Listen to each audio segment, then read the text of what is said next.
showing you how to select from some Kohaku. So here we have a little mixture of Kohaku, and before I start, there's 2 fish in here that I'd personally keep, but I want you to decide which 2 you'd personally keep to see if you got it right or not. Give you a little bit of time to look at them.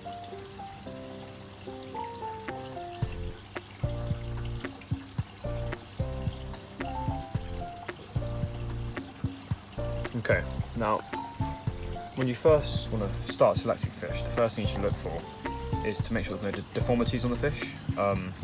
So no missing fins, missing eyes, no spinal problems. Now I know that these fish are okay, but to sort of give you an idea, some fish might have missing eyes, missing fins, especially with young fry, just from like genetic disorders. Or just watch, because sometimes the spine will be bending upwards like this, which can be hard to see from the top down. So always make sure to give the fish a slight turn to make sure there's no issues with the spine or the body, because also you want a nice healthy fish.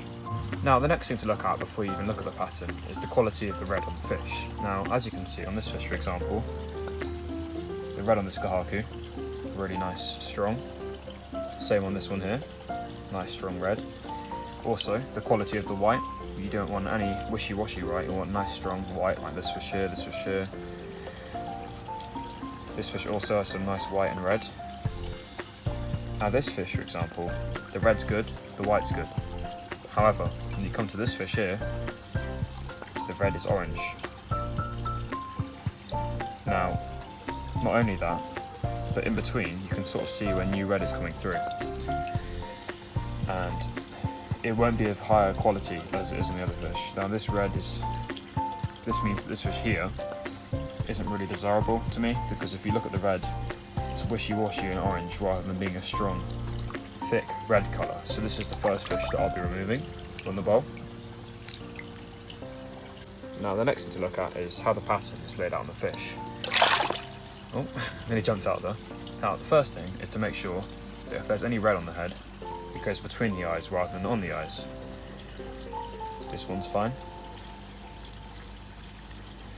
This one's close, but it doesn't go over the eyes, which is fine. This one's a perfect example of what I'm talking about.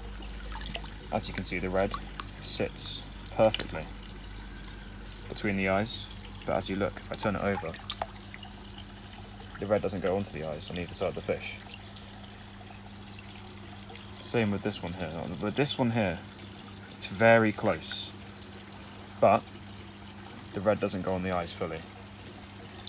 Now the next thing you want to look at is the fins. Now if it's only a stripe of red in the tail, that isn't a big issue, but if the entire fin is red, that means the fish isn't really of a desirable pattern to you. Now if you look at the fins of these fish, they're all white luckily, so that's another factor I don't have to worry about here. But for example, if there's a streak of red through the tail, that can lower the quality and the value of the fish. Now the next thing to look at is the quality of the pattern on the back. Now as you can see with say this fish here, a nice strong pattern, and you've got to remember as the fish grows, the pattern is going to shrink on its back because it will spread out rather than getting bigger. So one thing I like to look at is make sure that the pattern doesn't go more than halfway down the fish or on either side, because when it goes more than halfway down, it tends to sort of stick on the side and doesn't really move. That means, for example, fish like this, the pattern is quite poor, because this side pattern here, you don't really want to have all that red there. Now that will move up eventually, but as it grows and it fills out and gets wider, so that sort of helps the fish out there. But one issue I do have with one of these fish here, as you can see with the pattern on this fish, is it's quite sparse. There's not a lot of red going on.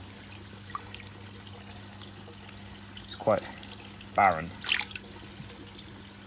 That means that this fish isn't really desirable, and there's a high chance that the red on its back will just disappear as it gets older. That means that this fish now is also going to go. I've just seen an example of a fish going because it doesn't have enough red on its back, but you can also have too much red on the fish. If you have too much red, you don't get a good contrast between the white and the red on the fish, and that also lowers the value of the fish. So this Kohaku here is another example of what I'm talking about. It only has a 3-step pattern, but the first step is way too big. Now there is a chance as it grows this pattern will break up, sort of in the gaps, and I might just keep a hold of the fish to see how it develops, because I am seeing sort of cracks in the red that might split as it grows. But at the moment, looking at the step pattern on this fish, I'm 50-50 on keeping it. So just for now, I'm going to leave out the bowl.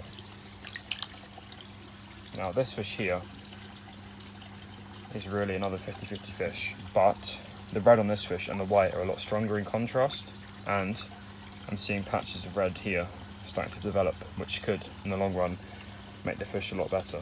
Now, I'm going to be honest, I do just like this fish quite a bit, just because of the red on its head, so I think I'm going to keep this one in the bowl. Congratulations if you got that one right. Now finally, this fish, good example of keeping the red and white in good contrast. Good red on the head, bit of a step there, more red coming through, and then a bit of red on the tail, all in the separate steps. And also, with it being Jinrin, it just looks quite nice. Also, body shape on this fish is really nice, as you can see the nice bump on the head, right there. It's a sign of a good body shape. So if I turn it sideways, you can sort of see a nice healthy fish. So these are the two fish that I keep out of the bunch. Congratulations if you got it right, and use this method to check your Kohaku. Thank you for watching.